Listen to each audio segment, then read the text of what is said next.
بە بیانووی قەیرانی دارایی حکوومەت هەرێمی کوردستان بەشێک لە مڵک و ماڵی دەوڵەت هەرزان فرۆش دەکات لە قازانجی چەند بازرگانێکی حیزبی با بڕیارێکی ئەنجومەنی وەزیران بڕیار درراوە 3000 ئۆتۆمبیلی حکومی بفرۆشرێت. ڕێکخراوی ستۆپ بۆ دژەگەندەڵی لە ڕێگەی بەدواداچوونێکیەوە ئاشکرای دەکات ئەو خەملاندنانەی بۆ نرخی ئۆتۆمبیلانە کراوە زۆر لە خوار نرخی بازاڕە و لە هەندێک حاڵەت بەکەمتر لە 150 نرخی ئۆتۆمبیلەکان لە بازار خەملاندنیان بۆ کراوە. لە راپۆرتەکەدا ئاماژە بۆش کراوە لەوەش مەترسیدارتر ئەوەیە لیژنەی سەرپەرشتیاری فرۆشتنی ئۆتۆمبیلەکان لە وەزارەتی ناوخۆ جارێکتر داوای پێداچوونەوەی کردووە بە نرخەکان بۆ هێنانە خوارەوەی زیاتری نرخی خەملێنراو کە ئەمەش بە هەدەردانی مڵک و ماڵی گشتیە.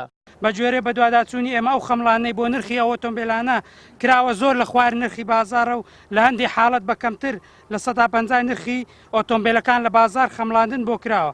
ئەوەش پێچەوانە یاسای فرۆشتن بە کرێدانی مڵک و ماڵی دەوڵەتی ژمارە 32 ساڵی 1986 بەڵام ئەو ڕێنمایی حکوومەت هەرێم شوێنی نابێتەوە چونکە بە قستی درێژخایەن ئۆتۆمبیلەکان دەفرۆشرێت.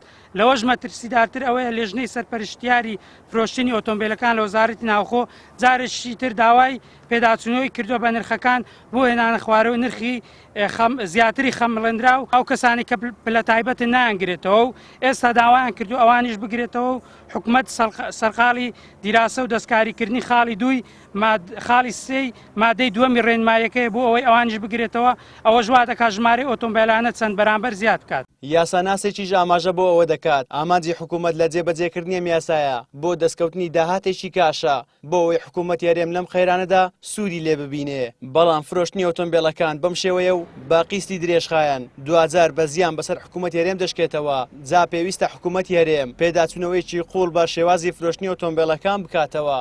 ئامانجی بڕیارەکەی حکوومەت ئەوەیە کە داهاتێک بگەڕێتەوە بۆ سەرکۆی داهاتە بەدەساتۆکانی حکوومەت وەکو سەرچاوەیەکی داهاتوە ئامانجێکی دیکەیەوە ئەو مەسروفاتانەی کە مانگانە و ڕۆژانە لەم سایرانەیەکە کۆتایی پێبێ. بەڵام میشکالەکە لێراوەیە کە حکوومەت پێویستە هەڵاواردنێکی قوڵ بکە ناکرێ حکوومەت بەبێ سارە بمێنێتەوە. ئەم پرسە قابلی چاودێریکردنەوە بێ پەرلەمان بە تایبەت ئەو پەرلەمانتارە بوێرانە چاکتر لەسەر ئەم پرسە بوەستن. ڕاستە ئەمە چاکسازێکی ئیداری و مالیە بەڵامە بێ لە چوارچێوەی یاسا و زۆر پرساکە شەفافانە بڕێوە بچێ. ئەم بڕیارە ئەنجومەنی وەزیران بۆ فرۆشتنی ئۆتۆمبیلەکانی میری لە کاتێکدایە کە لە پێشووتردا حکوومەت هەرێم بە هەمان شێوە بڕیاری فرۆشتنی زەویە نایابەکانی دەرکرد کە زۆرترین بەرپرسی بازرگان لەم بڕیارەی حکوومەت سوودمەند بوون. ڕەنگە ئەو بڕیارانەی حکوومەت هەرێمی کوردستان نەک نەبنە بارسوکردنی حکوومەت هەرێم لە ڕووی دارایی بەڵکو دوجار ڕەنگە حکوومەت هەرێم بەرەو چەندین کێشەی تری دارایی ببات.